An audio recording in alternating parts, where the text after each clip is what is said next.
Angkatan bersenjata Ukraina 4 Maret melansir total 101 kontak senjata di sepanjang garis depan dalam 24 jam terakhir.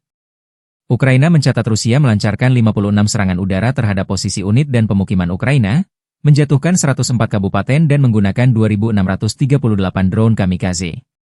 Selain itu, ia melancarkan lebih dari 5.100 serangan, 186 diantaranya dengan MLRS.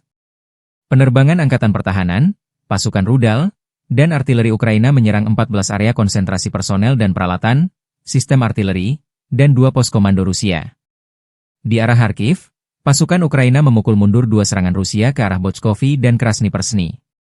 Di arah Pokrovsky, pertahanan Ukraina menghentikan 21 penyerangan dan tindakan ofensif agresor di wilayah pemukiman Oleksandropil, Lysivka, Promin, Dachenske, Preobrazenka, Kotline, Ulakli, dan Andriivka. Di zona operasional di Kursk, China, unit pasukan pertahanan Ukraina memukul mundur 29 serangan Rusia.